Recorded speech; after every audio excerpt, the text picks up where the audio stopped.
Hello, hello. Yes.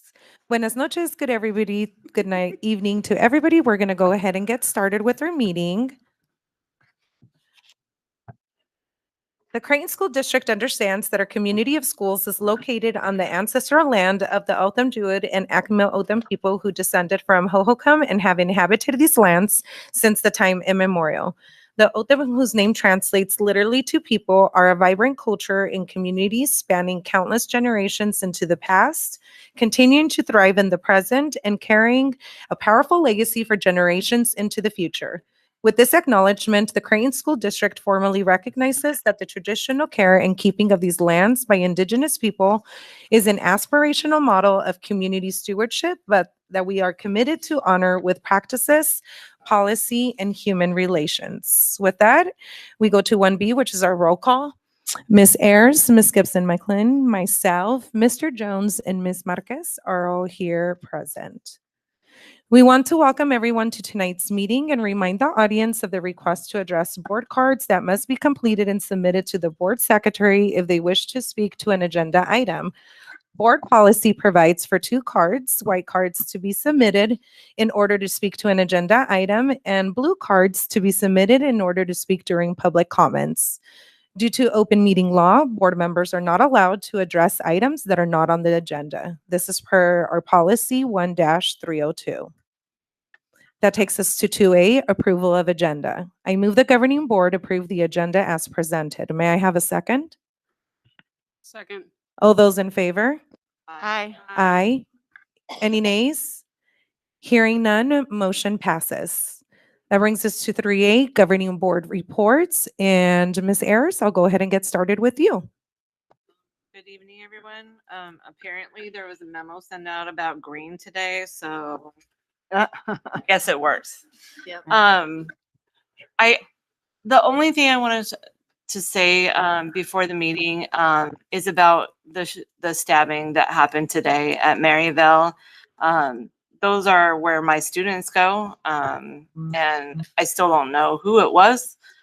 So kind of just like waiting around, but there were siblings at that school that I teach right now that were highly upset. Their parents were upset because their children go there. So it makes me super sad that somebody's life was lost today and that somebody was so angry that that's how they solved their problem. So I just want to send my condolences out to the family, whoever they are, and hope that we can learn something from this. Thank you, Ms. Ayers. Ms. Gibson-McLean? I was going to touch on the same thing. I've just kind of been thinking about it all kind of afternoon. And I think obviously I have like a different perspective of things. And so in terms of, I guess, just seeing the whole big picture. And for those that maybe didn't know, I was the chair of the Phoenix Union Safety Committee previously, which was a community-led committee that was deciding how to address safety and also police involvement in the Phoenix Union High School District. And that went on for almost a year. And I think one of the biggest concerns that I heard from staff and families on that committee was just like this yearning for never wanting anything dangerous or sad to happen, and being the chair of that committee, trying to have these tough conversations and like, we can do all of these things and put all of these things in place. And at the end of the day, like, no one's ever going to be able to protect you or your kid or you as a staff member 100%, right? And so I think for some folks, that's just such a hard thing to grasp. And I think it's really hard when we get in these situations where perceived safety and actual safety just never really meet up in the middle. And sometimes it's easy to go with like knee-jerk reactions and things like that. And I would just say that I hope across the city, as we continue to learn more about what happened, that we know that an SRO was on campus, that we know that they have metal detectors, and that this still happened. And so what I'm trying to point out is that there's obviously a lot more that goes on, and we all know this from our work that we do here in this district with student conduct, that goes into these types of these types of behaviors and these types of actions. That's way more than law enforcement or security or physical security measures can address. And so I think I just want to make sure that, especially as we as a district, if we get any feedback from parents or folks are feeling scared, or even staff, you know, it's just a big, complicated, long conversation that just continuously needs to happen. And it's super tragic. And, you know, it's extremely sad. I just kept thinking about the kid all day that lost his or her life. And I thought all day about the kid who's probably sitting in jail right now, who I have represented many people just like that person, who is either under 18 or pretty close to it. And their life is also likely over now. So it's just very, very sad to think about all around. And so as we move forward as a district and as we move forward with our advisory committee, I just like to continuously make sure we're taking like a holistic approach to all this. And I think we've done so far. And I think that we do a good job of that. And I just hope we can continue on that trajectory as well. Thank you, Ms. Gibson-McLean. Mr. Jones? Hello, good evening. I wasn't going to discuss the tragedy in Maryville, but I didn't want to turn away from it so abruptly. But if you are a parent of a student in our district and are concerned, please come to the board meetings and express your concerns, or at a community council meeting. The next one's in September at Loma Linda. To change the topic. But I was going to say for my report that on Saturday we did have a study session here over SOFG goals and guardrails with our coach, Dr. Ramos, and it was really great to hear his feedback. And I felt really good afterwards about our board and how we're working as a team, rather than as Dr. Ramos described. You see some school boards that it's just rivalry after rivalry, but that's all I have to say tonight. Thank you, Mr. Jones. Ms. Marquez? Good evening, everybody. And just echoing what my fellow board members have said about, the sadness of the tragedy that happened today at Maryville. And as Katie had said, that Maryville, they had metal detectors, they had an SRO. These, unfortunately, some of these things, those type of measures don't necessarily prevent that kind of tragedy. And but we do know, what can be useful and what can be helpful is proper counseling, support, mental health services. And although we cannot control what the legislature or the government gives us for funding for counselors, psychologists, I'm grateful that here in our district we found some good partners like Zerpath, CareSolace, and if you've noticed on the agenda, we are entering an MOU with the Cook Center for Human Connection for another way to educate our families and our students on how to recognize some of these warning signs and prevent youth suicide and self-harm. So I want to encourage our principals again to, you guys are right there on the front lines with their teachers and see what's going on with their students. And, if you recognize something, just, remember we've got these resources. We've got CareSolace and Zerpath that we can refer our kids and families to get some help, because it's not easy to navigate, but I myself, our family, we've used CareSolace, and it really makes a big difference to have someone who can help you find the help you need. So I encourage our families, our staff, everyone to find out more about those as needed. And on another note, it's the third week of school, and as you can see, I'm masked up. The back to school ick is going around. My kids brought it home, so I'm trying not to pass that on. So make sure everyone, you're washing your hands, stay hydrated, cover your cough, toma tu ajo, ponte su Vicks, lo que sea, whatever you need to stay healthy. And hopefully we can keep our attendance up and this cold and flu season coming up. Thank you so much, Ms. Marquez. And I want to start off with our study session. It was a great time to reconvene, especially since we have two board members, new board members, to make sure that we did our data dive. All those individuals can go on our YouTube. We were here about 6 hours, literally just talking about data, even up to cut scores. I never thought as a governing board member I would have an open conversation with my administrators on what even cut scores are and why we use them and how we've changed them. So it was a great, insightful meeting. Especially for us, we did our board self-evaluation that can also be watched at the board meeting. Basically, out of 100%, we reached 45. So there's a lot of work that even us as a governing board members, we had to self-reflect and work on our own goals on how we're going to leverage the next level of being fully effective governing board members. That's one of the things I always like to announce and say, that anything that's expected of Mr. Mann, administrators, teachers, anybody, even down to our students, is expected of us up here on the board too.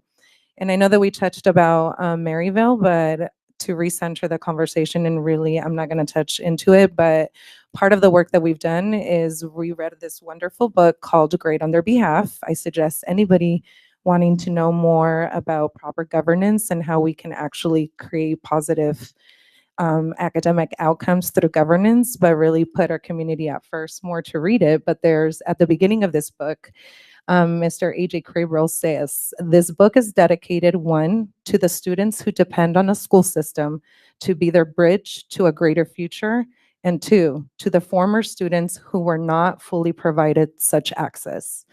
May they all use this book to lead the schools of today to provide our students with what they deserve for tomorrow. And that's exactly what our vision here is in Creighton School District, is ensuring that our children are put first in everything. That way, when they leave our system, they can leave in a healthy, emotional, intelligent, stable way, reaching their potential selves.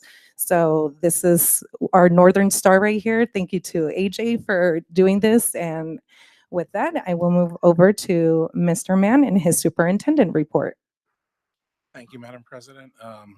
Just echo the sentiments of the board.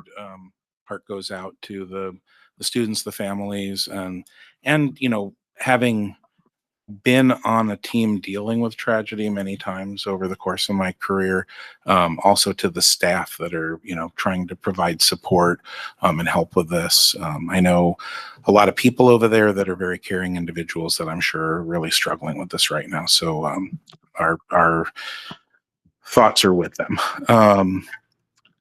I just want to echo the Saturday study session I just want to appreciate the board, the fact that you, along with some members of our team here, were willing to give up 6 hours on a Saturday to sit and have a conversation about cut scores is very telling about the commitment to making sure that we're all focused on the same things, and we're, working kind of hand in hand to move the district forward and make changes to student outcomes.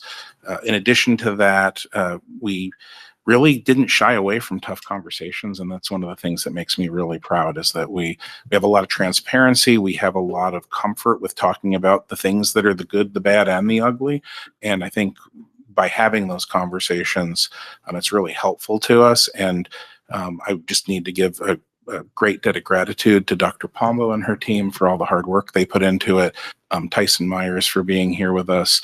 Dr. Dodds Karen got to spend her first Saturday with us, which was pretty awesome too. So we had a lot of folks who were here and engaged in the work, and just really wanted to appreciate everyone for that. And the person that so rarely get shouted out, and I just always feel bad because I always realize after the fact, but our Hilda Juarez, who supports the board, and myself, they're being in the office and seeing the amount of effort that goes into making sure that we're set up to be able to do those things flawlessly. I think it's hard to see it sometimes. And so we just forget about it and we take it for granted. But I've worked a lot of places and I have never worked with individual of Hilda's caliber in supporting us with those things. So I wanted to give her a shout out as well. So You're going to need an apprentice whenever you, like, so many years out from your retirement. She's not until we're gone. Former Creighton student. well, yeah, there you go. She's invested because she's a former Creighton student, a former Creighton mom. She's also, are you still a current aunt? Do we still have, we have nieces and nephews in the schools? And, you know, she's a pillar of the community and she also works every day to make things better here for students. So, and of course, Ms. Shapiro was with us as well, provided valuable insight. We're very fortunate to have both of our assistant superintendents in a cohort right now doing a deep dive on student outcomes focused governance. So just wanted to appreciate that and appreciate again all of you for that hard work on Saturday. And thanks, Russell, for hanging out. Oh with us yeah, I today. missed Russell again. I just apologized to him for missing him on Saturday. So Russell did spend the day with us and Miss Wazolik spent, I think, a good portion of the day with us as well. Thank you so much, Mr. Mann. That brings us over to 4A, which is our student outcomes governance framework. We're going to be going over goals 1, 2, 3, 4, guardrail and progress monitoring calendar. And I also forgot to mention that we did and revised our superintendent's evaluation as well. In the fall of 2023, Creighton School District adopted a student outcomes-focused governance framework to ensure a focus on improving student outcomes. En el otoño del 23, el Distrito Escolar de Creighton adoptó el marco de gobernanza enfocada en resultados estudiantiles para garantizar un enfoque en mejorar los resultados académicos de los estudiantes. This framework is grounded in 6 research-informed competencies. Este marco se basa en 6 competencias fundamentadas en investigaciones. Vision and goals, visión y metas, values and guardrails, valores y restricciones, monitoring and accountability, monitoreo y rendición de cuentas, communication and collaboration, comunicación y colaboración, unity and trust, unidad y confianza, continuous improvement, evolución constante. Guided by these 6 competencies, the board created a set of goals and guardrails. The goals reflect the community's vision for student success. The guardrails reflect community values and set boundaries for leadership. Guiados por estos 6 competencias, la mesa directiva creó un conjunto de metas y límites. Las metas reflejan la visión de la comunidad para el éxito estudiantil. Las restricciones reflejan los valores de la comunidad y marcan lo que los líderes no deben permitir en la búsqueda de estas metas. Progress monitoring, monitoreo del progreso. Within this framework, one of the most critical components is progress monitoring. Dentro de este marco, uno de los componentes más importantes es el monitoreo del progreso. Progress monitoring is structured conversation between the board and the superintendent where we ask, does the student performance match our goals? Is there evidence of growth toward the goals? And is the strategy strong enough to produce that growth? El monitoreo de progreso es una conversación estructurada entre la mesa directiva y el superintendente donde preguntamos, ¿el rendimiento estudiantil refleja nuestras metas? ¿Hay evidencia de crecimiento hacia las metas? ¿La estrategia es lo suficientemente sólida para lograr ese crecimiento? When done well, monitoring supports the district by modeling reflective leadership, clarifying strategies and next steps, setting clear priorities across the system, and providing continuous feedback for improvement. Cuando se realiza correctamente, el monitoreo beneficia al distrito al modelar un liderazgo reflexivo, aclarar estrategias y próximos pasos, establecer prioridades claras en todo el sistema y ofrecer retroalimentación continua para mejorar. This is how we hold ourselves accountable to the outcomes our students deserve. And this is how governance truly serves its community. Así es como nos hacemos responsables de los resultados que nuestros estudiantes merecen. Así es como la gobernanza realmente sirve a su comunidad. And that, I believe we were going to go ahead and get started with some of our guardrails and interim measures. And I will turn it over to Dr. Pombo to go over that information with us. Thank you. Thank you, President Carrillo, members of the board, and also Superintendent Mann. I was going to go over the goals 1 through 4, then the goals, the guardrails, and the progress monitoring calendar. So the slideshow I'm about to show you are our final results from the state assessment. So with our 4 goals, we had shared some preliminary results at the end of the school year last year. And these are our final results that we get in late July with our static file. So with our 4 goals, our first one is the one where we decrease minimally proficient in math for all 8th graders. Our second goal is to increase math proficiency for our Black 8th graders. Goal 3, increase English proficiency for emerging multilinguals. And goal 4, increase reading proficiency for all 3rd graders. So our first one is goal number 1. And this is where we wanted the percent of 8th grade students that score minimally proficient on the state math assessment will decrease from 73% in August to 48% by August 2028. Our goal, if you look at the stars for this year, was to get 71%. And our final state assessment score was 79% or minimally proficient. So this one, we did not meet our goal. And then we have worked this summer to create a plan, worked on creating CFAs and our coaching model to address improving in this goal. And sorry to interrupt, but I just want to point out, because we're so steeped in acronyms, but CFAs are common formative yes, assessments. thank you, You're thank you. welcome. And then our second goal was to increase math proficiency in math for our Black 8th grade students. And our goal for the state assessment was 6%, and we got 6%. So we met that goal, our goal 2.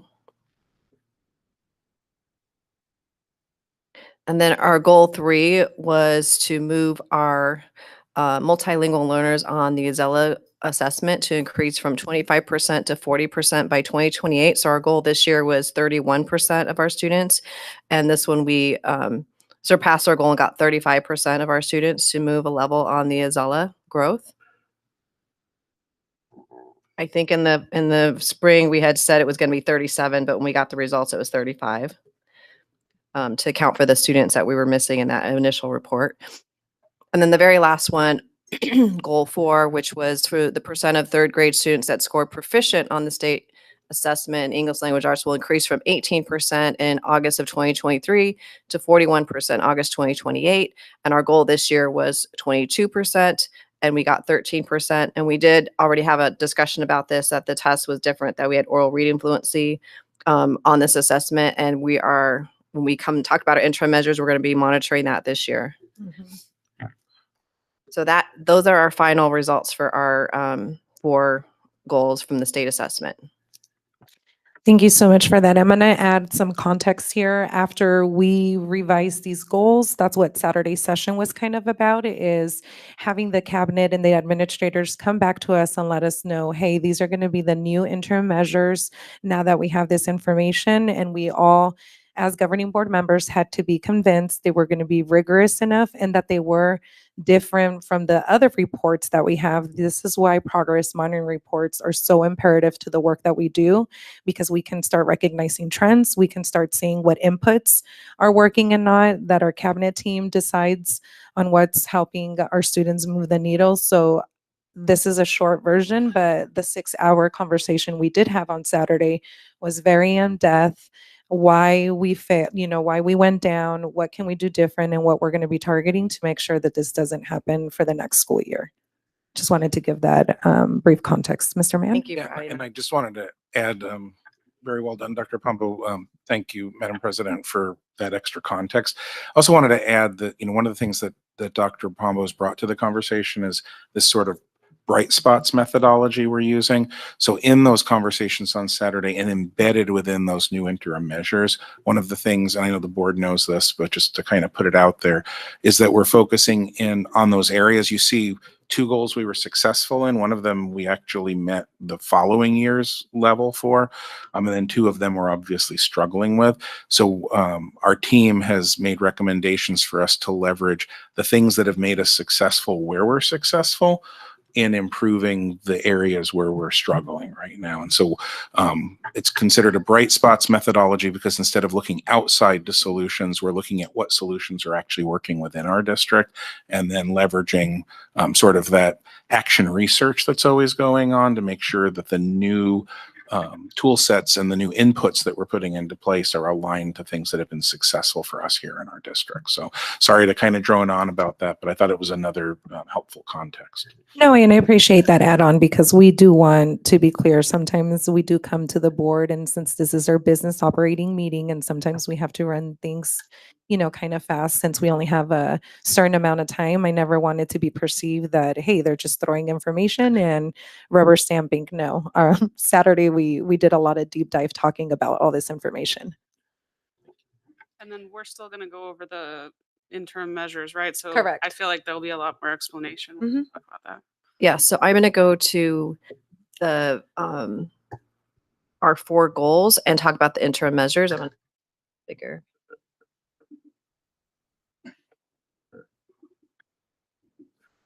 You could close the sidebar too, I think. I'm sorry. I was saying, I think you might be able to close that little sidebar. Oh yeah. It might help Thank it you. a little bit. I don't know. Okay, so as Superintendent Mann shared, Ms. Shapiro and I have been going to the SOFG cohort training. And so we learned more about how to draft and create our interim measures. And part of that is making sure that they are predictive of our annual target. And that also that we need to make sure we have at least 3 interim measures, and that also they're in the superintendent's control. So when we developed these interim measures, we started first with our leadership council in June, and our principals, assistant principals, and coaches worked on this based on the success criteria. And then we continue to work through it through the summer with our directors and our executive team, and also sharing it with our leadership council again to our interim measures. So this is what we have. Our goal for this year, by the end of the year on the state assessment, is to decrease minimally proficient to 64%. And this is our only goal that we have, is decreasing. All the rest we want to improve or increase. And so the first interim measure is our 6th graders, and our 6th graders are the students that will be 8th graders in 2028. Our 6th grade cohort, which is the percentage of 6th grade students who scored minimally proficient on the DNA math post test, will decrease from 65% on their 5th grade test that they took in the spring to 58% this year in 6th grade that they take in the spring. And through the long discussion on Saturday, we talked about the cut scores and how the DNA assessment is going to be predictive or likely that how they score on the DNA assessment is likely of an area where they might. What's the best way to say it? So there's a strong correlation. Yes, the correlation. There we go. A strong correlation between using the current cut scores we're using. There's a strong correlation between the result on our benchmark assessments and the outcome result on the AASA test.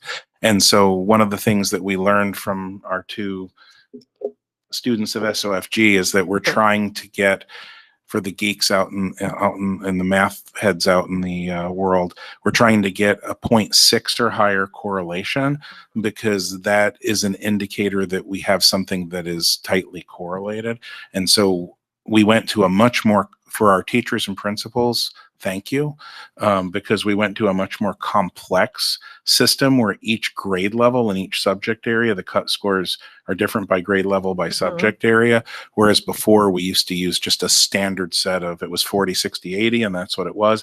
A lot easier for people to remember, but this methodology will give us cut scores that are much more highly correlated to the outcomes we're looking at. So there'll be better tools both in the classroom and at the school level and the district level and at the board level to be able to have conversations about where we're at and what we need to do to make sure we're on track. And the other, No, I think that's perfect. Oh. We had a big discussion on Saturday about how to make sure it's the likelihood or the correlation, that we cannot use the term like predictive, but it's the likelihood that that's how they will score in that proficiency level. the other interesting thing was the cut score is not even different between the tests or grades, but also from the pre to the post test. The cut scores are Correct. different. Yeah. So there's 4 benchmarks. There's pre and there's post, and then there's 2 and 3, right? The interims.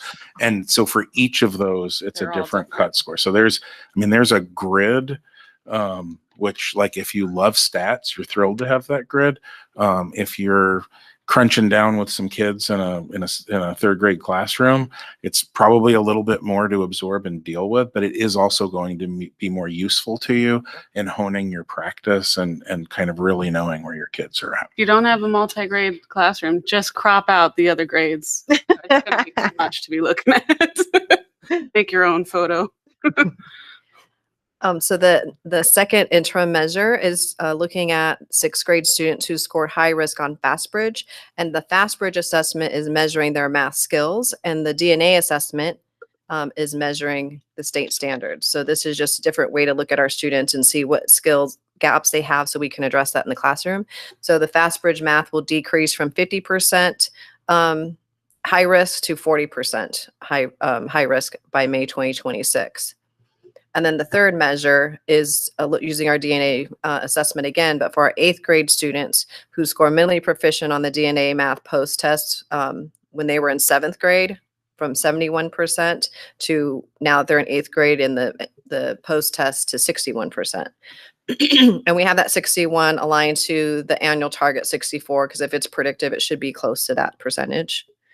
So that's our goal 1. I know that you've explained this before, but just in case it's anyone's first time listening to this, maybe you could just do a brief explanation on the different type of assessment, DNA versus FastBridge. Okay. So the DNA assessment is measuring the state standards. So if you're like here, a sixth grade student is measuring the state standard you should know in sixth grade. So the pretest starts off with all the standards you're supposed to learn by the end of the year. So it's a pretest, and the post-test has the state standards they're supposed to learn that year. So we obviously at the beginning of pretest, they haven't been in sixth grade yet, so they're going to score lower, but by the end, their proficiency should be increasing on those state standards. The FastBridge assessment is measuring specific skills that will help them be successful on the state standards. I'm going to go to goal 2. Okay. Do we have any other questions or comments on goal 1 before she moves on goal 2? Okay. Thank you, Dr. Pombo. Go ahead. Okay. So now the rest we want to increase, and so this one is we want to increase the proficiency for our 8th grade Black students. So we're going to start with the percentage of 8th grade Black students who score proficient on the state math will increase from 6% to 13%. This was the goal that we did meet 6% last year, and our goal this year is 13%. So the first interim measure is the percentage of 6th through 8th grade Black students who score proficient on the DNA math post test will increase from 8% to 16% by May 2026. And this is 6th through 8th grade cohort because we have a lower in count of Black students. And so we don't want to make sure it's identifiable information. So we're looking at a group. And then also this is the area that we're doing a lot of our inputs, and so looking at the effect of the inputs. The next one is the same group, 6th through 8th grade Black students who'd score low risk on FastBridge will increase from 12% May 2025 to 22% of May 2026. So this one we want more of our students at low risk on the FastBridge. And then the very last one is looking at just our 8th grade Black students, because that's our goal, who score proficient on the DNA math post test will increase from 8% in May 2025 to 17% in May 2026. And you'll see that one is at 17%, and our annual target is 13%. So we're trying to put it some close to that annual target.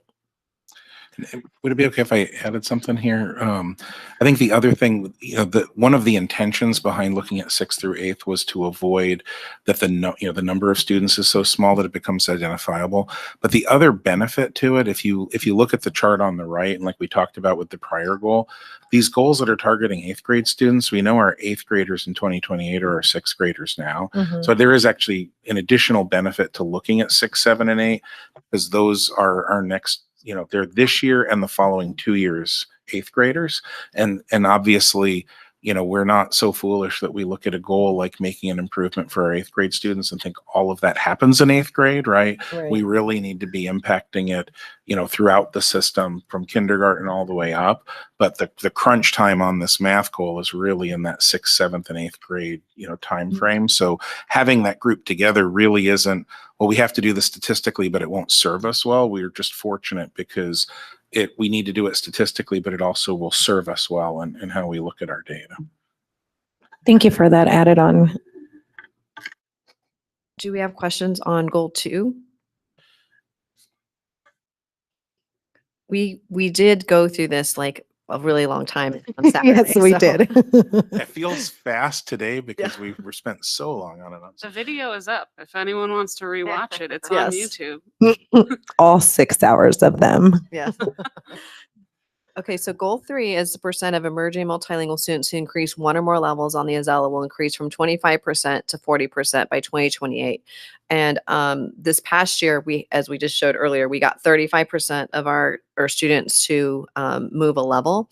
And so this year, our annual target is 34% because the annual targets were set before, and this is our these are do not change, but also because we already had students move a level, it's going to be just as challenging to have them continue to move Mhm. levels. And then once they test proficient, they're not included in this group anymore. So this is still going to be a challenging goal to get 34%.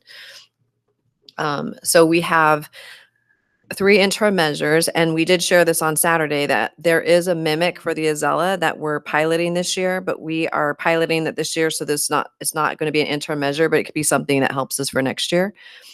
So for this year, we have interim measure 1 is looking at our emerging multilingual students in just grades 3 through 8, increase 1 or more level on the DNA English Language Arts pre-test to post-test will increase from 12% to 25%. We noticed last year when we were doing all of our progress monitoring reports that the DNA assessment was showing that our emerging multilingual students were improving on there, just not at the same rate as they would on a language acquisition test, but they were still improving on their reading skills.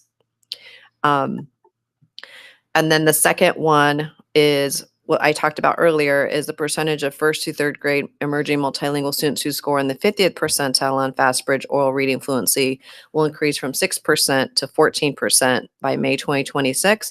And this is where we're monitoring our oral reading fluency that we talked about earlier for our goal. It's also for goal 3 and goal 4. And then the very last one is the percentage of emerging multilingual students in grades 4 through 8 who score low risk on FastBridge auto reading will increase from 21% to 27% on May 2026. Any questions or comment on those? And can you just let us know what Azella is, please? What Azella is, please? Oh, Azella. Mhm. Azella is the state assessment that measures language acquisition for listening, speaking, writing, and reading. Thank you so much for that. I believe nobody has any questions, so we can move on to goal 4. Okay, goal 4 is the percent of 3rd grade students who score proficient on the state English Language Arts assessment will increase from 18% to 41%. And this year, our goal is our annual target is 31%. As we shared before, we are at 13%. So this is the goal we have the most, we need the most growth. As Superintendent Mann, we've discussed before is that we can't change this annual target to a lower rate because we won't meet it by 2028. So this is the year we need to make the most growth on goal number 4. So our first interim measure is the percentage of 3rd graders who score proficient on the DNA English Language Arts post-test will increase from 19%, and we put 31% so that we can monitor this all year to see how close we're getting to 31%. And then also the same interim measure that we had for goal 3, but this is for all students, percentage of 1st to 3rd grade students who scored at the 50th percentile on FastBridge oral reading fluency will increase from 17% to 25%. And that's monitoring oral reading fluency for all of our students, 1st through 3rd grade. And then the very last one is the percentage of students who scored at the 50th percentile on the FastBridge early reading composite will increase from 19% in the kindergarten early reading composite, and it's kindergarten because they're the ones that are going to be third graders in 2028, and we're looking at this cohort and how they score in first grade on it would be from 19 to 25% by May 2026. So that's for goal. And then I know we talked about this in was it June that we Yeah, June. touched on this? Mhm. And did we talk then about the oral reading fluency being tested and how we've adjusted for that? And so we're hoping then that monitoring this and using those measures specifically is going to give us a better picture, hopefully. Yes. And I think in addition to giving us a better picture, having that as a target will also help our students, with developing their reading skill sets, because oral reading fluency is sort of a precursor to some of the other skill sets they need to develop. So kind of being, I don't want to say we haven't paid close attention to it in the past, but that which gets measured gets done, right? So having this more tight measurement of it, I think will assist us in that as well. Now I'm going to go to the guardrails. And Dr. Pombo, if you don't mind, I'm going to go ahead and make a motion first to adopt our goals, and then we can move over to the guardrails. So since we didn't have any other questions or comments, Ms. Marquez, do you have any? Oh, okay, sorry. I'm going to go ahead and move the governing board approve goal 1, 2, 3, and 4 as presented with the interim measures. Second. All those in favor? Aye. Aye. Any nays? Hearing none, motion passes. So and I'm just gonna share a brief explanation that moving forward, obviously in our board meetings, we will have progress monitoring reports on each goal. But one of the things from here until December that we're gonna be doing too is going out to the community and actually presenting this information to the community too, letting them know what our final results from last year were, what our new interim, and how we're going to move forward. So kind of everything that we talked about today, and we also talked about on Saturday, it's going to be now the responsibility of us as board members to go out to the community in the spaces where they're out and give them this information in too. And that's how we'll start continuing getting our community two-way feedback on a consistent basis. Go ahead, Mr. Mann. Quick question. I know that the progress monitoring report we had at the beginning was just sort of the finalization of last year, but typically we also approve those. Is that something we should maybe also take a motion on? Yeah, and then you mean to the finalized progress monitoring report that we did? Yeah. Yes. Is there a certain title of that?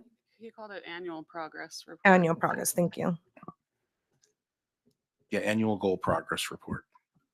That's specific to the goals and not the guardrails. All right, and then I will also make a motion that we approve the annual girls progress report as written. May I have a second? Second. All those in favor? Aye. Aye. Any nays? Hearing none, motion passes. And Dr. Pombo, we can go ahead and get started with our guardrails. Okay, thank you. So this also has success criteria, the same as our goals, which you have at least 3 interim measures. If we all remember, last year we had 2, and so we have to have at least 3. Also in the superintendent's control, and obviously is aligned to the guardrail. So the first guardrail is the superintendent will not neglect student social emotional health, wellness, and development. And so we have 3 interim measures for that. The first one's about attendance, because obviously if the kids are in school and happy, that it would show in their attendance. And so the percentage of average daily attendance for Creighton School District will increase from 79% in May of 2025 to 82% in May 2026. And we wrote this in the positive, like increasing and looking at attendance improving on the daily basis. But we will be monitoring chronic absenteeism, but it's just not in this guardrail.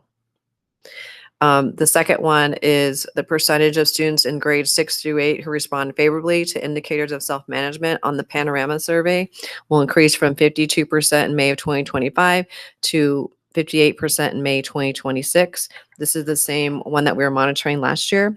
Both of these interim measures for Panorama One is 6th through 8th, and one is grades 3 through 5, improving. So the third one is 64% to 68%.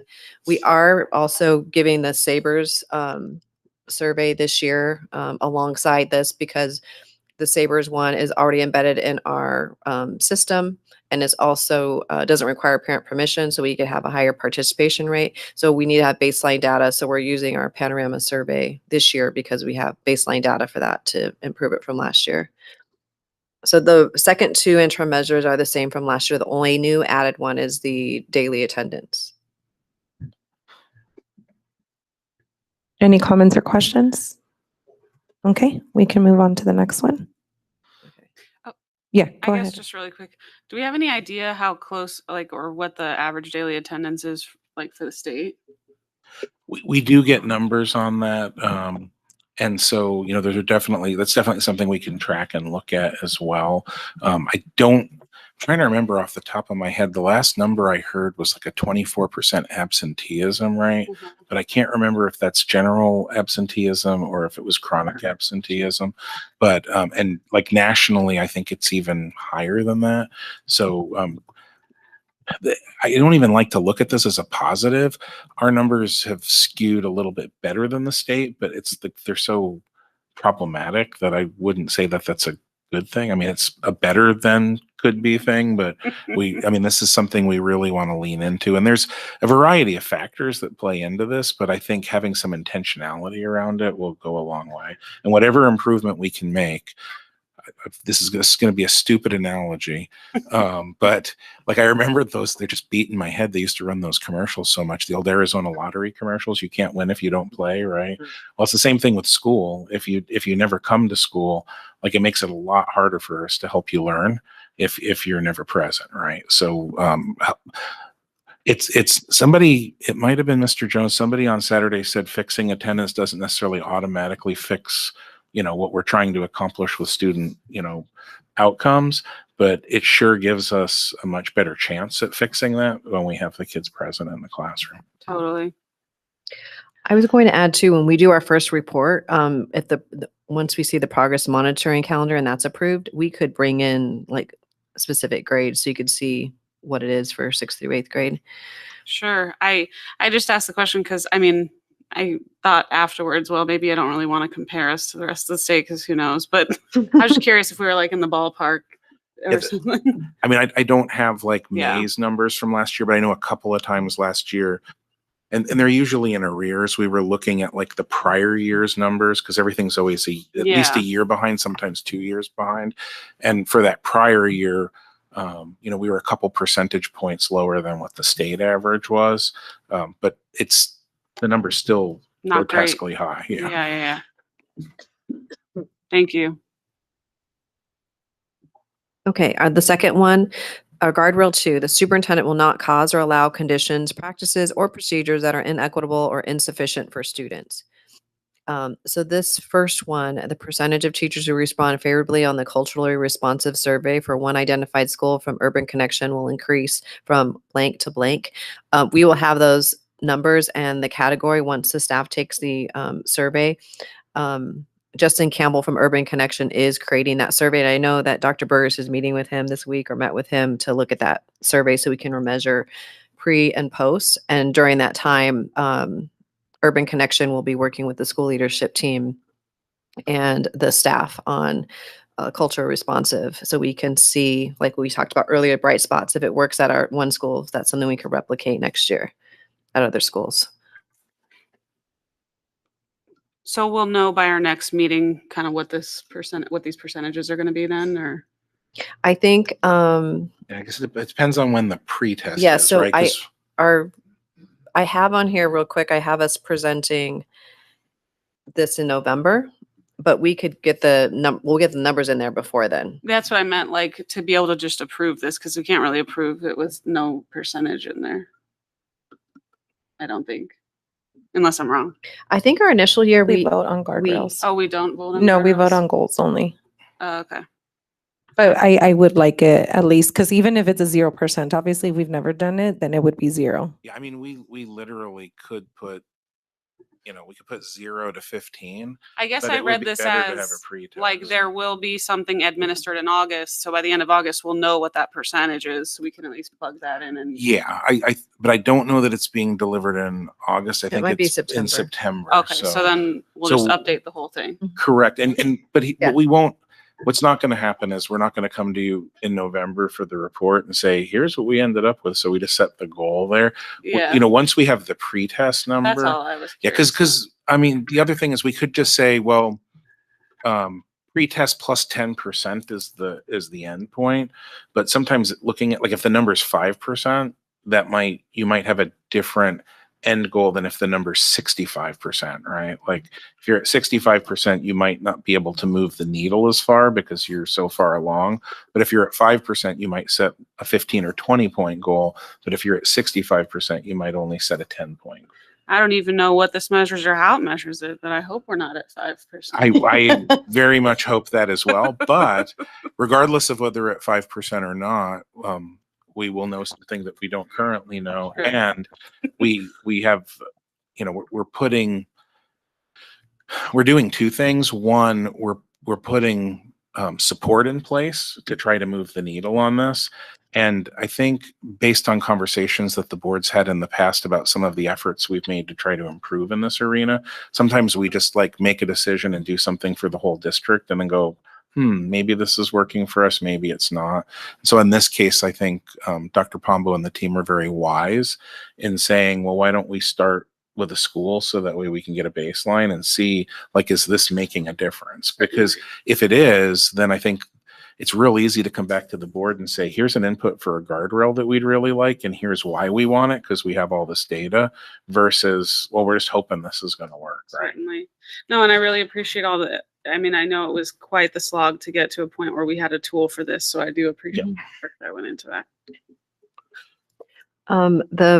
The second one is a new one too. The percentage of current 8th grade students identified with the individual education plan who participate in their annual IEP meeting during the 24-25 school year will increase from 19% to 60% of May 2026. And we talked about this on Saturday about having our 8th grade students that have an IEP participate in their IEP meeting, advocate for themselves and help plan for their high school career. And I know that Ms. Kaiser and her team are developing a rubric for how to measure that. You wanted to share?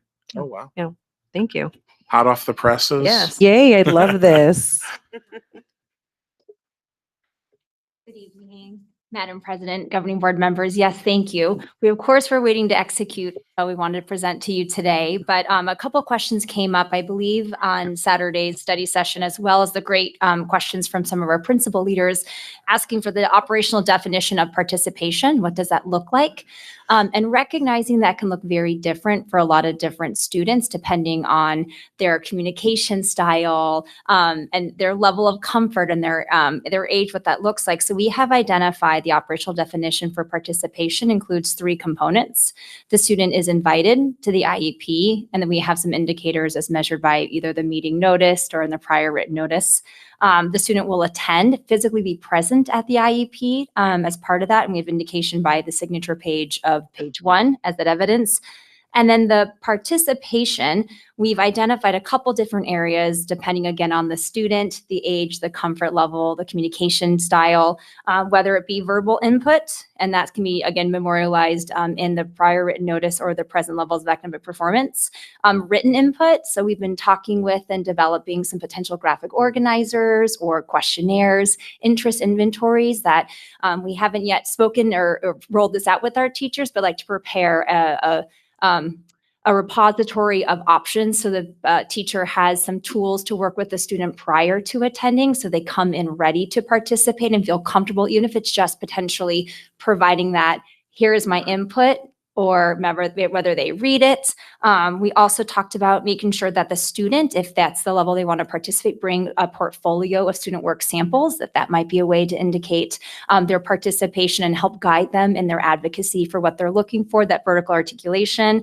And as I mentioned before, interest inventories or other tools that prior to the IEP meeting that our special education teachers can work with that student. So again, they come feeling prepared or at minimum have something to provide and share. And again, that does include any of our students who have the more traditional sound voice, if that's additional AUGCOM devices. So those are our operational definitions for participate, those three components as measured by lots of different ways.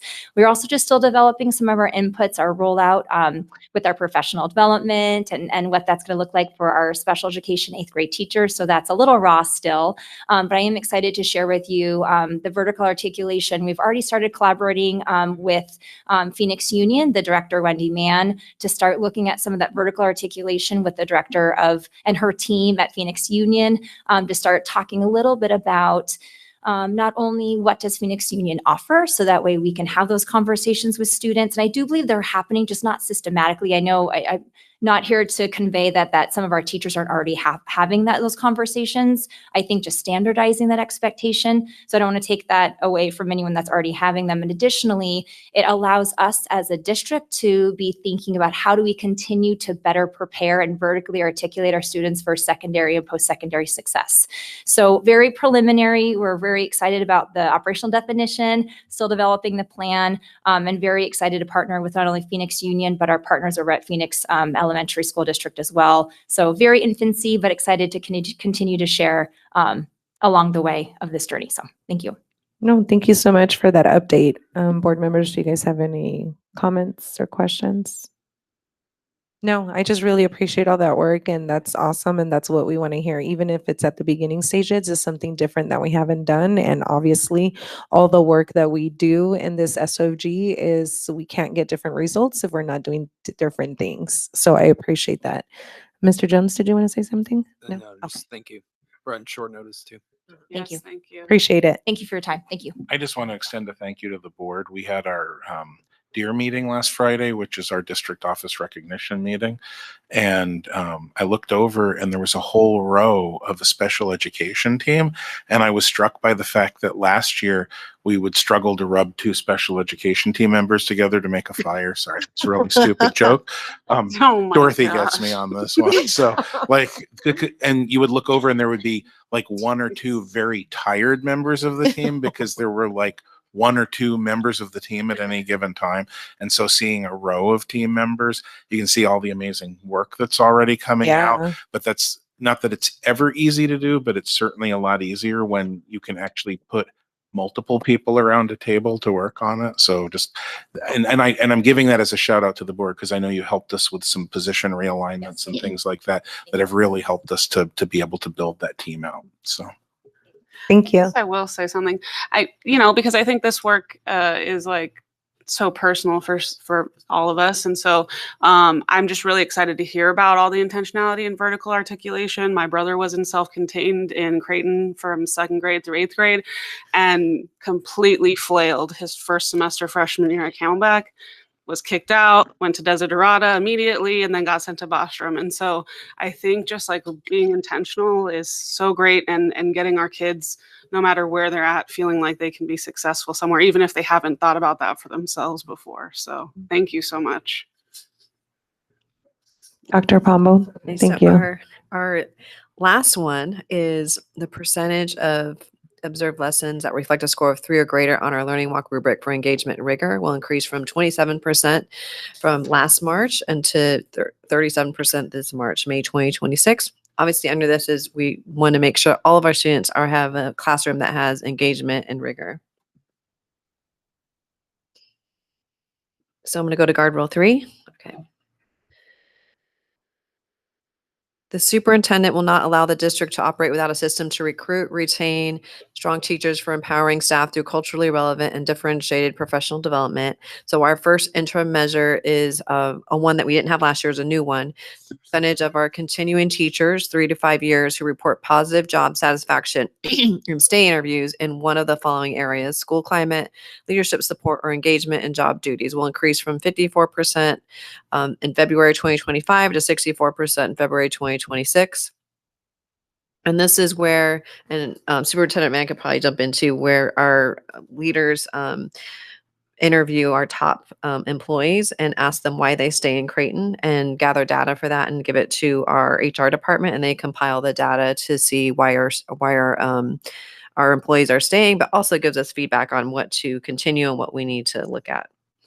Yeah, Um, I think I shared with our leadership council the other week. I think I have a copy with me.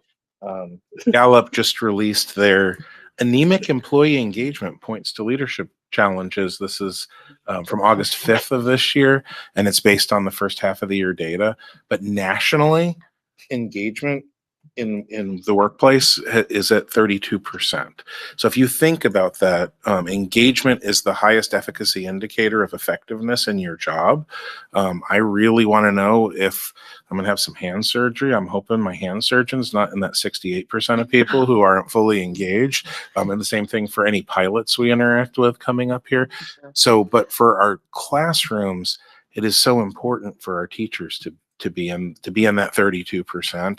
And I think this is really powerful because it's one of the ways we help get feedback on whether we are helping teachers stay engaged, because things like leadership support, school climate, those all affect engagement, but we have questions that are specific to that engagement, and that really helps us to be able to adjust and modify to try to improve conditions in our district. There's a number of things that we have new this year in supports for our staff, both in changes, thanks to Ms. Shapiro and Dr. Lauren, the work they've been doing with CEA and the Meet and Confer team to maybe change up some of the ways we deal with some of our employee benefits to create improvements, make it easier to navigate our systems for support. And then we've even brought some other supportive measures online. And so this is clearly something that's very important to us, but we need to have that constant feedback to be successful in continuing to improve in this area.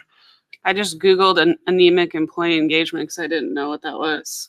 Apparently, it's a state where a significant portion of employees are not actively involved or invested in their work, leading to low morale, reduced productivity, and potential turnover. There you go. Interesting. I mean, I guess you could tell if you make a comparison between the medical issue, but Yeah.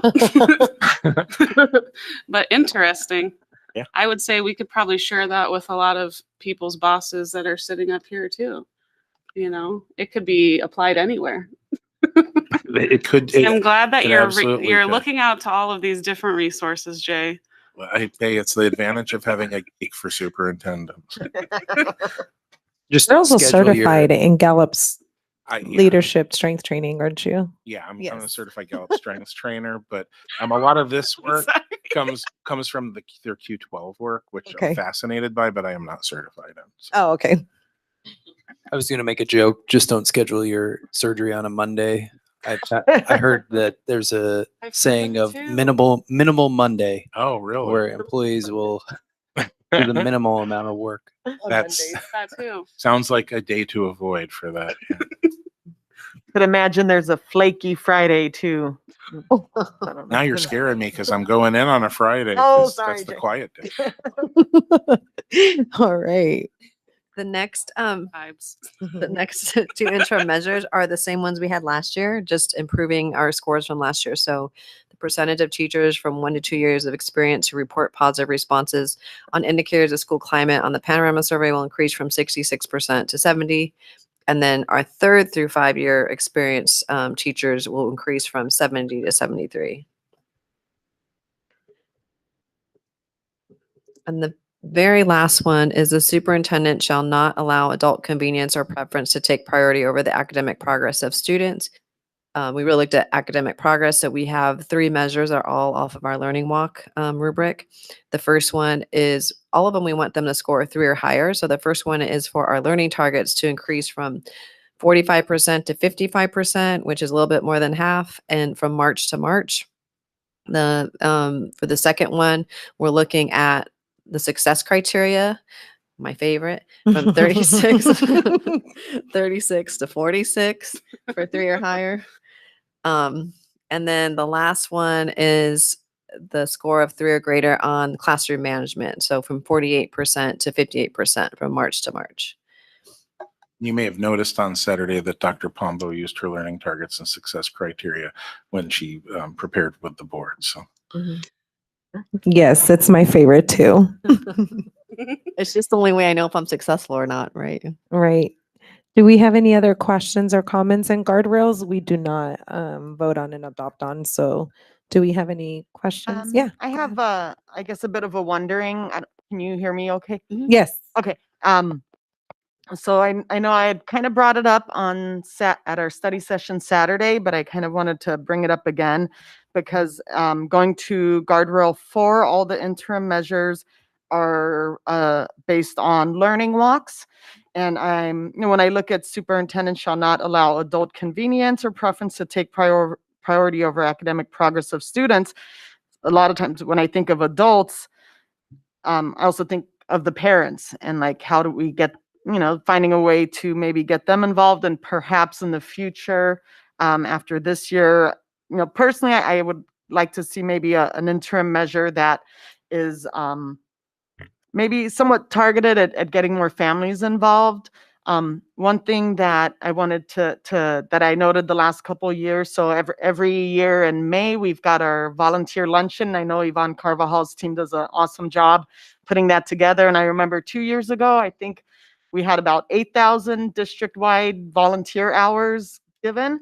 And then this last year, it was about 12,000 volunteer hours. So that was awesome to see. And then, I know studies show that the more parents volunteer and are involved in schools, the better academically students do. So anyways, I would just, perhaps in the future, because I know,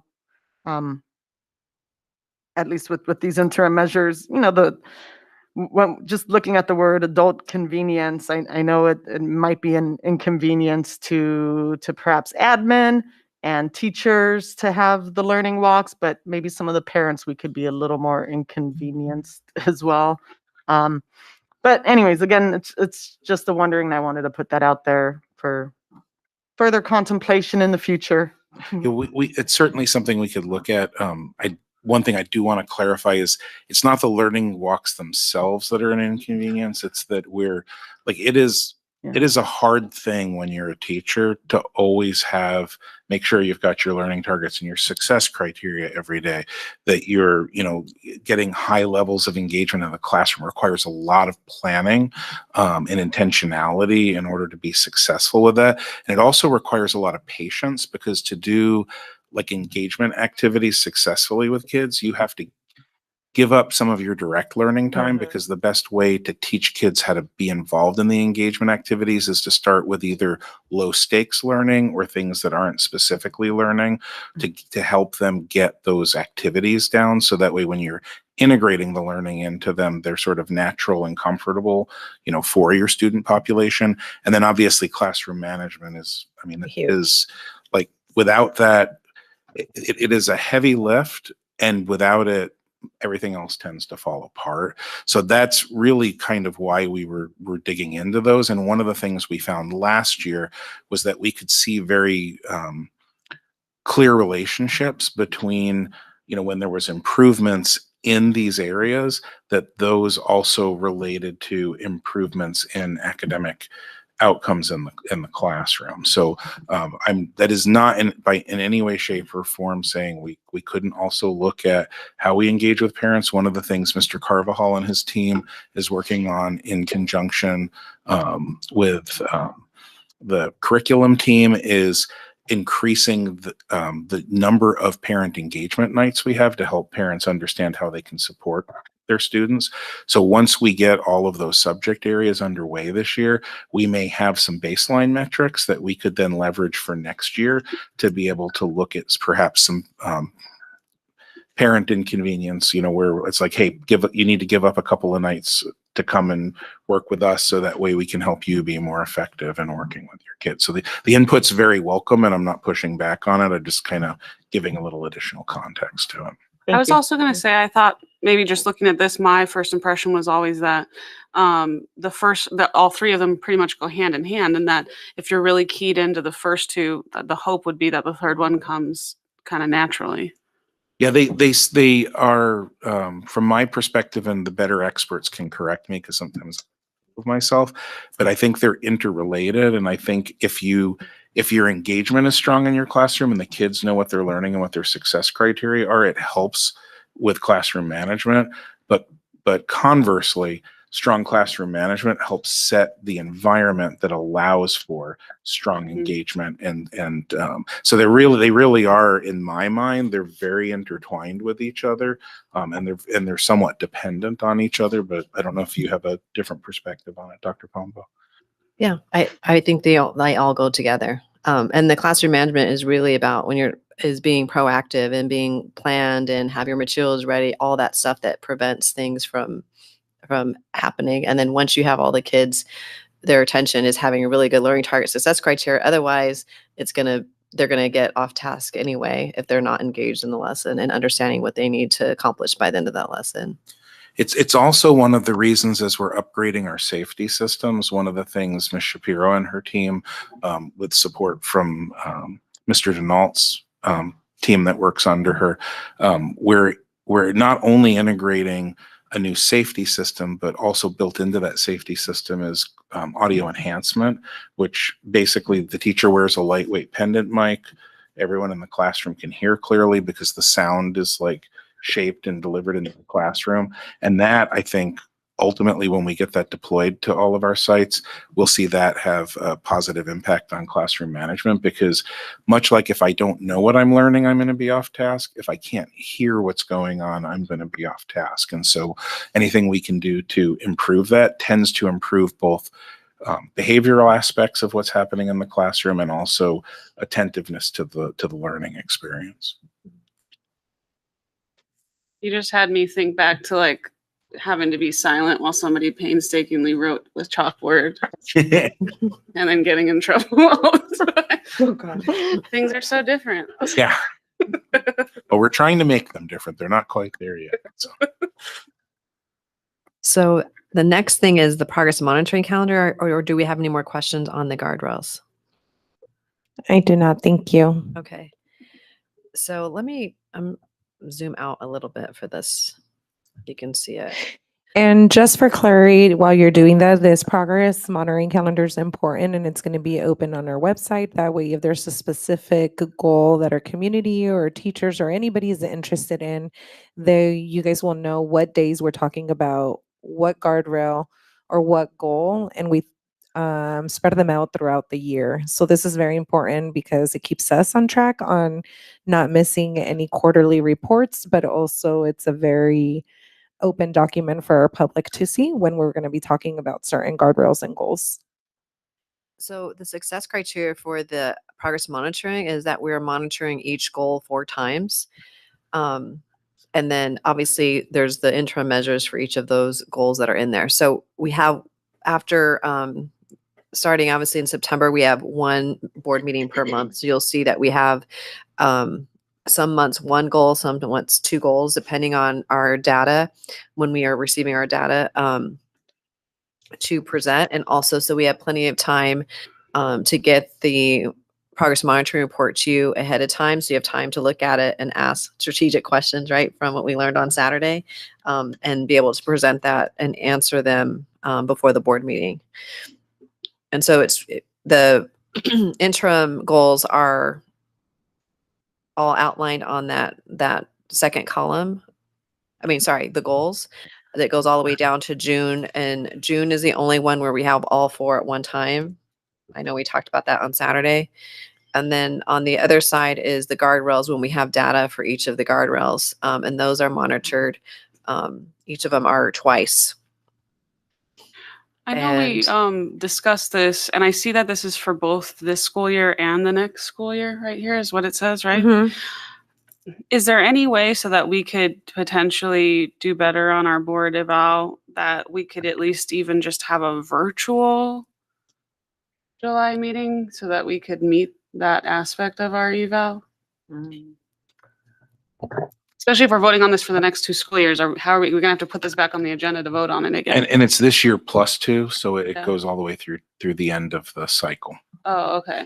So that's just my concern. I mean, I know that we had put it on to like flag it, but I would hate for us to adopt this and then forget about it till we do our next board eval. And I think we can, so August is another concern, but I think we can fix August if we move that goals 1 through 4 prior year results isn't really an interim goal measure. It's a end of year Yeah. measure. So we could actually shift that one into Other. the other category. Mhm. And that would at least solve August, right?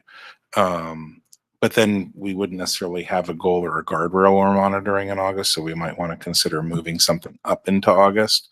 And then we could add a virtual July meeting that's Well, just SOFG focused. I mean, if you're moving that over to other and you're moving everything up one, then you could split what you're doing between May and June. Yeah, Potentially. absolutely. Yeah. You just need to edit this. is The only all. thing I was going to add that we didn't put on this August one is that we did go over new interim measures for each goal. Yeah. And I know next year, some of them are changing because we're going to have sabers and True. different things. So I don't know if that's always going to be August, is like update our interim measures. Yeah, and I don't think we can necessarily, just thinking about this, I don't know that we can necessarily move things up, because if you look at it, Yeah, that's like another- goals Yeah. 1 and 2, those are the pre-test screenings, but we wouldn't have that data in True. time for August. So. So maybe Yeah, I like those edits too. And yeah, about July, I know that was something. So maybe we can revise this and approve it at the next board meeting, because we do have to approve these. And I don't think it's ready to be approved because we need to make some of those edits. Were we able to capture those edits? Okay. I just want to make sure the main edit is June because it has all 1 through 4. yeah. Okay. And then the other one is moving interim goals to other for August, right? Yeah. Yeah. Okay. And then we may want to consider finding some way to have something to monitor in August, just so that way we don't have a month where we're not monitoring. Okay. Real quick, I thought, correct me if I'm wrong, but I believe, didn't Dr. Ramos mention that with that evaluation, wouldn't we be able to, at least for that one measure that we're talking about, what was it? Not That we can monitoring kind of, more than- we can kind of amend those criteria on the evaluation. So as far as, Oh, yeah. I where know it's what she like, means. since we can put, evaluated, blah, blah, blah, for every month minus July. Or, I remember him saying something like that, but then I didn't get as much clarity as I wanted to understand exactly what he was saying. Like, are we able to edit? It seems weird to be able to edit the tool that's been created. I think what Yeah. he's, Our own liking. I think what he Right. said is, well, the student, if you think about it, they always refer to student outcomes focused governance as a framework. Yeah. And so that framework is implemented differently in Texas than it is in, Arizona than it is in California or wherever. And so there is some leeway to make adjustments to the suggested instruments. The only thing I would caution is, you don't want to drift so far, because the reason the instruments exist the way that they do is because those are the best practices that were identified by the research that Mr. Crable did, the research, I know he worked closely with quite a number of school districts around the country through the Council of Great City Schools. And so, and it wasn't just superintendents or just board members. They brought together superintendents and board members from quite a number of school districts to come to those results. And so I think if we do some light adjustment to align it to what's appropriate for us here, that would be acceptable. And we could probably get some coaching and guidance from Dr. Ramos as to whether we're staying in the lines or stepping out of the lines. But I would just caution against, just kind of pitching a criteria. I know that wasn't what was being suggested, but just sort of pitching a criteria out the window. So just to be clear, then if we were to then go forward and amend our self-eval criteria, given the situation, then the only thing we would really need to change on here is moving the interim goals to other. Or we wouldn't even need to do that, because then we're not so concerned with, I mean, we could for the technicality's sake, but the fact that it's 4 things isn't a big deal. Yeah, honestly, I think what I would do is, if we're going to do that, what I'd recommend is leaving goals 1 through 4 in August. So we're monitoring some goals in August, and then just in the instrument where it says no more than 2 goals in a single month, we might, modify that. No more than 4 goals would be kind of weird, but no more. Procedurally speaking, or technically speaking, like how would we, how and when would we then change the instrument for the My- eval? My recommendation is that we would develop a draft of the change between now and the September board Okay. meeting and during the student outcomes focused governance Could you say no more than work. 2 goals, except for 1 month per year? Yeah, we, That Yeah, ex- something- know, we could, or we could even say with the exception of August and June or something like Okay. that. Because those are sort of our big wrap up, Mhm. months. And so we can go ahead and help draft that language and Okay. bring an updated instrument to the board for the SOFG section of the September board meeting. Okay. And then my recommendation, I mean, not that I'm any sort of expert, but I think based on the pattern of what we've done with the student outcomes focused governance work, it would be good for the board to then adopt the Amended. amended instrument. Okay. Okay. That works. Sorry, I know I get in the weeds of things. No, it's fine. Oh, Clarity is kind. Yeah, and Yes. it's almost like she's an attorney or something. Hmm. So with all that being said, we're okay to approve the monitoring calendar as is then, correct? Or are we going to come back in September? Yeah, Okay. we can. Do we have any other questions or concerns regarding the calendar? All right, perfect. So I will move the governing board approve, and let me look at the date, the Creighton School District Student Outcomes Focused Governance Progress Monitoring Calendar for school years 25-26 through 27-28. May I have a second? Second. All those in favor? I Aye. Any nays? Hearing none, motion passes. Okay, so we went through our goals, guardrails, the progress monitoring calendar. I believe that is everything in the section of the student outcomes focused governance framework. We did have the superintendent's annual. Yeah. Oh, yes, Not I to be apologize. I was gonna. And there are no surprises because anyone who's been paying attention for the last year will kind of know what's in that evaluation. All right, going into the evaluation. Mr. Mann, do you want to lead us into your evaluation? Sure. Give me just a moment here to connect up.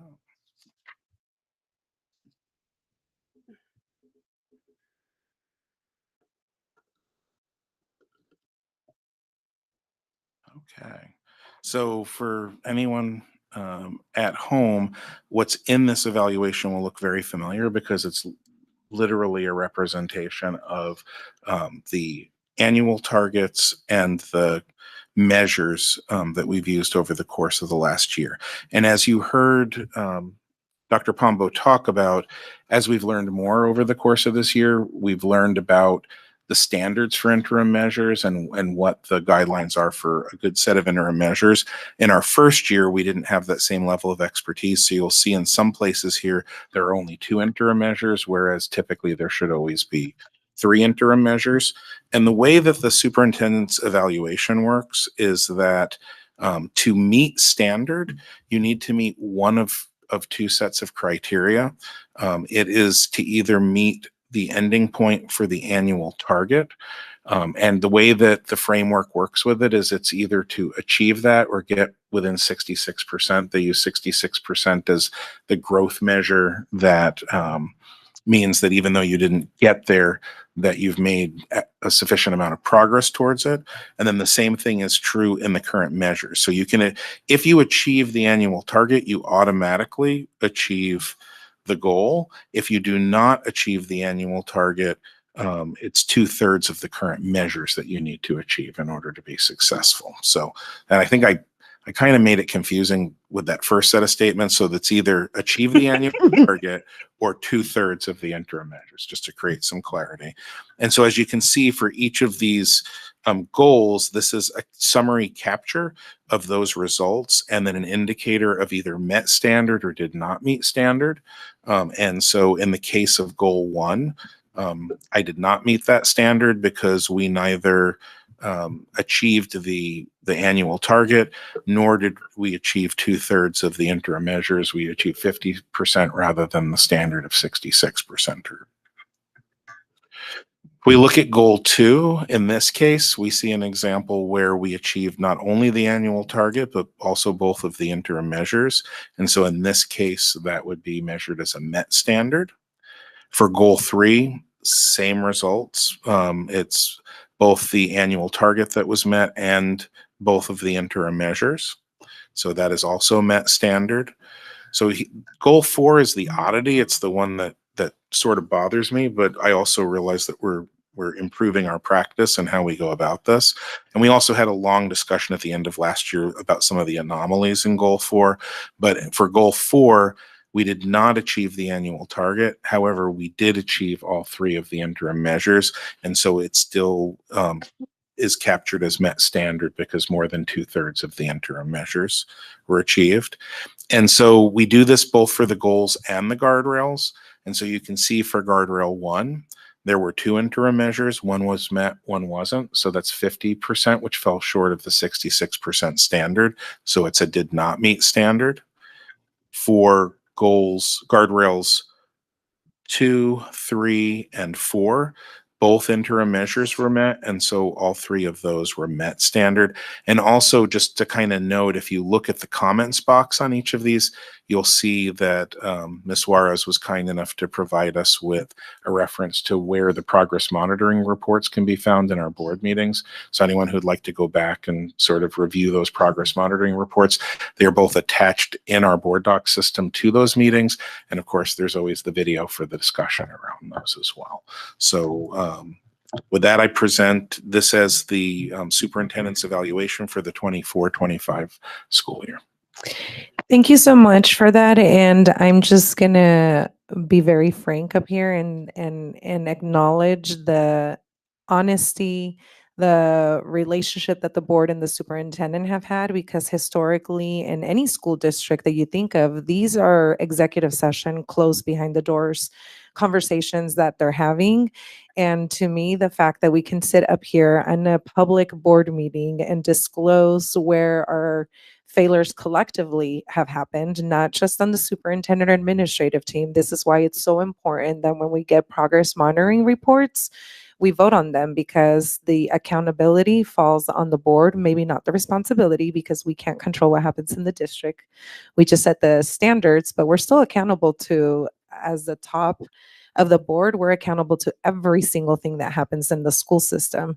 So the fact that a school board, governing board, and their superintendent can have a candid conversation in public and really talk about where our shortcomings were, what's going to happen moving forward.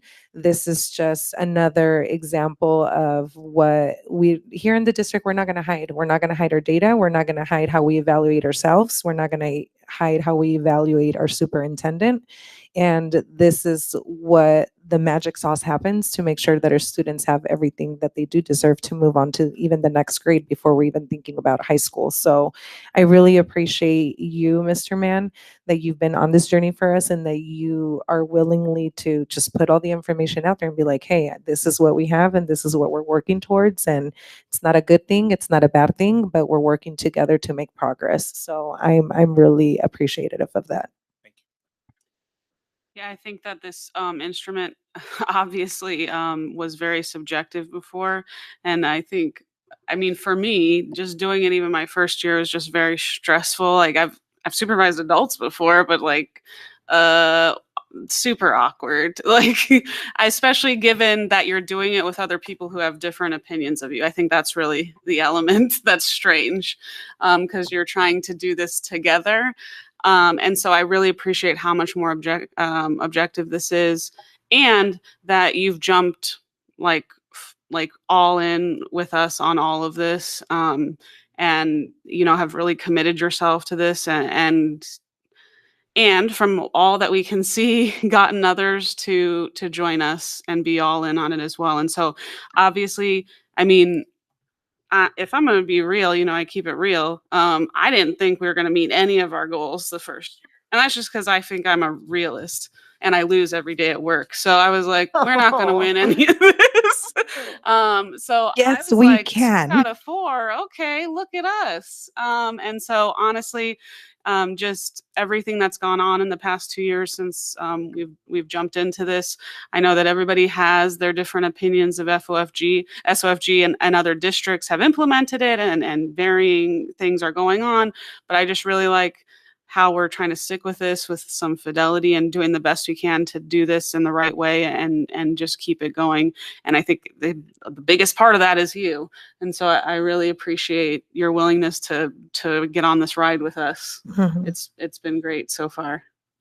So thank you, Jay. Anybody else would like to say anything or have any comments? All right, perfect. So we will go on to approving this, and I want to say this correctly. All right, I move the governing board approve the superintendent annual evaluation for the school year 24-25. May I have a second? Thank you, Ms. Ayers. All those in favor? Aye. Aye. Any nays? None. This is so great. Motion passes. Thank you, Jay. Appreciate you. Thank you all. All right, and that basically concludes our student outcomes focused governance portion of our meeting, and that brings us to 5A, public comments. Ms. Juarez, do we have any public comments today? Thank you, I appreciate it. Now, approval of consent, which is item 6. I move the governing board approve consent agenda items A through H in accordance with policy 1-302. May I have a second? Second. Thank you, Mr. Jones. So those in favor? Aye. Aye. Any nays? Hearing none, that moves us to 8A, which is personnel. This is proposed changes and additions to governing board policies 1-203 and 4-405, first reading.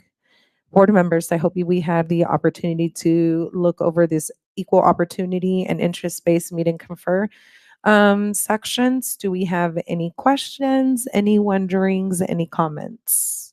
Ms. Ayers. I'm really thrilled with this, and I talked with Jay the other day because I haven't had a chance to talk to anybody from the local, like Kelly, because normally we chit chat. But I'm really excited about us changing this to IBN. I think it's going to be a lot more focused. Like we have been a lot more focused, and I feel like IBN will be a lot more focused in discussing working conditions in our district. So I'm really happy that we have done this. Yeah, and thank you so much, Ms. Ayers, because I know that since we've started on the board, this was something that you've worked really hard on. You sat with our attorney and had back and forth conversations along with the superintendent. So I really appreciate you taking this lead on and making sure that all portions of our district are working together. And this is, I think, a missing piece that, we needed to work on. We initiated it back, I think, in 2020 when we were first elected. So it's been a couple of years, and we grow and we learn. And I think this is the next best step to getting that process going. So I appreciate all your hard work. Would it be okay if I just gave a quick shout out? Of So course. first of all, I want to thank Miss Ayers because she was invaluable in this part. She has so much experience with us. So, Mhm. but the other thing is I want to give a shout out to our CEA partners and President Kelly Blakesley. They've just been incredible to work with. And one of the changes that's in here that I know she and I talked about and we were kind of excited about is that in the past we've surveyed subsets of staff for part of our IBN process. Right. And under the new policy, we'll be working together to make sure that the entirety of the staff has an opportunity to participate in the survey, which I think is very powerful. It certainly ties into CEA's values and Ms. Blakesley's values. And so just working with them as a partner team has been very much appreciated. I just had a question. I guess it was hard to go and look because given what's going on with our website right now. So it was, with the policy stuff, it was hard to go and look. And I know that some things have been adopted and amended over the past few years with regards to this. So I guess I was just confused on exactly what was changing other than the IBN, such like name. Yeah, so the reason it's a little more difficult is when we moved to the new model policy, there was in the base policy manual, there was no meet and confer or IBN policy. So it just kind of, not intentionally, but by virtue of the shift was deleted. But the old one actually was ours anyway, because it wasn't in the old policy grouping either. And so this one, I know Mr. Castillo, when he was working on helping to put together the initial draft that Ms. Ayers and myself and big shout out to Dr. Lauren, who also gave us some amazing feedback that was integrated.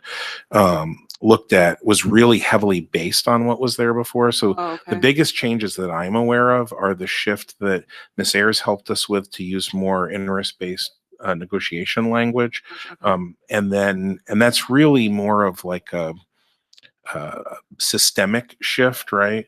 And then the other piece would be that change in the survey process to include the availability of that survey to all staff members. Thank you so much. Any other questions or comments? And this is just a first read. It will come up if for some reason we need to relook at these and have any other questions. We still have time from this board meeting to the next one to adopt. Okay, hearing no other questions or comments, we will move on to 11, which is general. Yes. Do we need to do anything with it? Or we just read? Sorry. My apologies. It's been a while. So thank you. It's okay. 11A, which is governing board, the trust model policy program update, first reading. These are, I'm assuming, a lot of different changes and that have been happening, assuming from the last legislative session. And these are the updates to stay in accordance to state statute. Do we have any questions or comments regarding these? Yes, Ms. Gibson McLean. I just know that there was that new law with regard to phones, and I know sometimes people have questions about it. So I was just curious for like a very brief update about what you might be thinking about there. So the brief update is the law really just requires us to have a policy that addresses it. And that is not heavily addressed in this update because the district already has a policy that addresses it. We certainly could look at amending or modifying that policy, but we don't necessarily need to make changes to be in compliance. And where that would seem to live from my perspective is with the student conduct policy group, because that would probably be really the best place to have any determinations about shifts and changes. One of the things that, I know the board brought up concerns related to cell phone use in the schools last year. And so one of the things that we've been taking some time to pay attention to as we've been out in the schools is like, is this something that's problematic or a disruption? Like, are students following the policy and the requirements that currently exist? And as far as we've been able to see with, notable exceptions that sometimes lead to, student discipline conversations, we're really not seeing this as a my voice went out, sorry. As a widespread challenge in our schools right now, but it is certainly something that we could have that team look into more deeply. And we can also have conversations, at the school site level to see, if people are starting to experience some of those disruptions. Another question that I had quickly, I'm sorry, is, I noticed, for example, there is a policy 5-401 police interview notification. That wasn't really a policy that was standalone before, and it's something we've addressed within other policies in the student conduct committee. And so I guess my question is twofold. Like, one, like making sure that we're kind of trying to see how all of this still melds with the work that we're doing on the committee. Yeah. And then, double checking, like, is this written in a way that we also still want to adopt? Is it the least restrictive, the things we do on the committee, basically. And so maybe what I can do, and I'll just put this out there, is take a look through this, because since these are the changes from the last legislative session, and given that it's still within the purview of the committee's bounds, which I would assume, then I could have us maybe take a look at some of these in the committee moving forward as well. Okay. Absolutely. My recommendation would be, not to get too geeky, but unless something passes with a 2/3 majority, usually 90 days from sine die, the end of the session is when they take effect. So for us, that's September 26th. Yeah. So my recommendation would be, if we can't review it in time, to make changes for a second read, perhaps we adopt it as is and then take a look at it in committee and make adjustments after the fact. Totally. And you have far more expertise than I, so I would love to have your eye on it.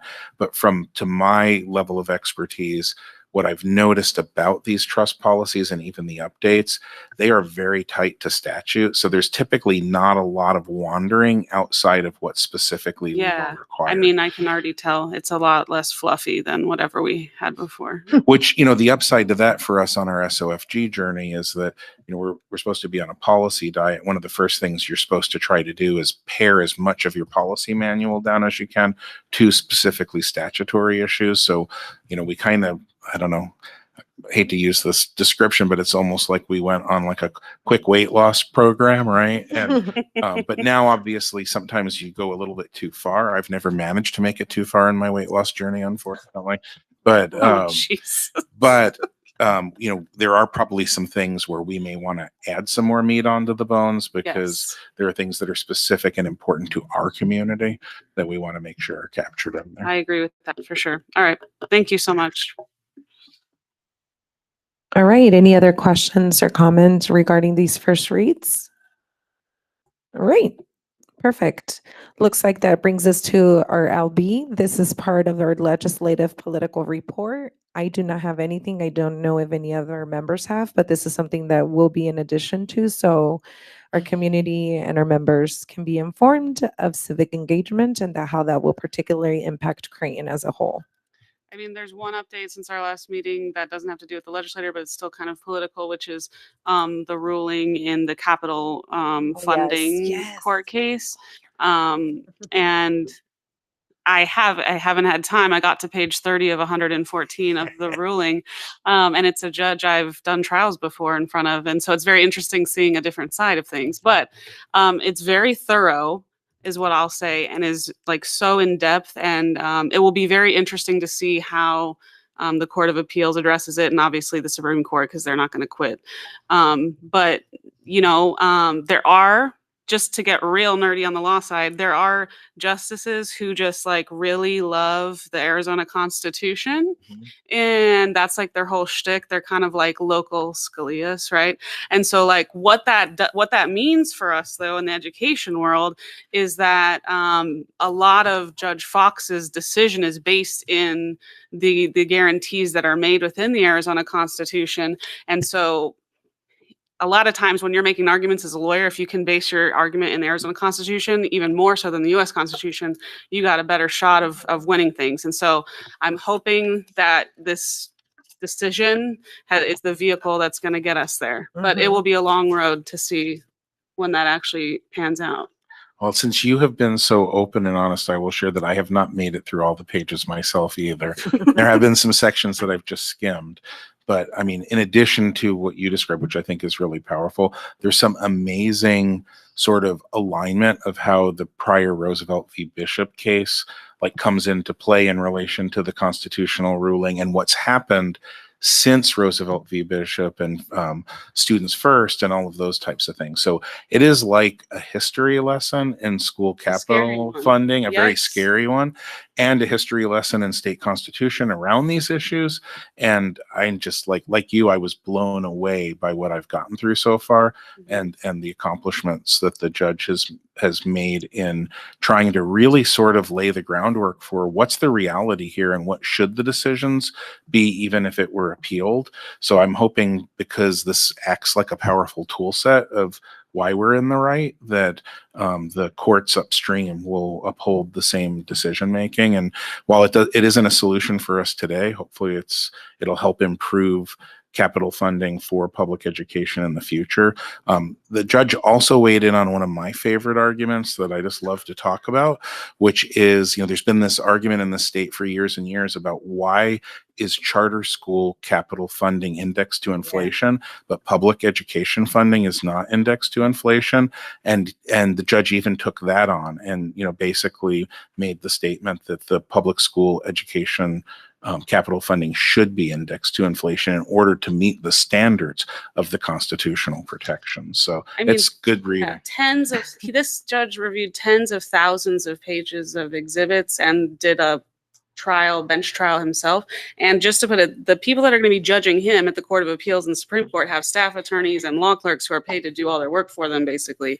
This man has no one working with him. You know, you've worked with the judge before. Mhm. They don't got nobody doing any work for It's just them. us. He wrote that 114 pages himself. Yeah. So he put a lot of work and effort into this. I mean, there's times when you get things that are just like denied, no explanation or no. So it's pretty wild. If you have a chance and that's your thing, you can get into it. Awesome. Thank you for those updates. Do we have any other legislative or political updates? Just a question for you, Madam President. Do we intend to do these reports as part of the meeting agenda going forward? Correct. Okay. Until never. It's always going to be there. Especially given our climate, I'm sure there's always going to be something to be talking about. So yes, they will stay on the agenda. Thank you for that question, Mr. Jones. All right. Hearing no other legislative political reports, that brings us to 12A, future agenda items. Do we have any future agenda items? All right. And I think the board self-eval, oh no, never mind. All right, perfect. Hearing none, that moves us to 13A, and I move the governing board adjourn. Second. All those in favor? Aye. Aye. Any nays? Hearing none. Muchas gracias. Que tengan buenas noches. Good night, everybody.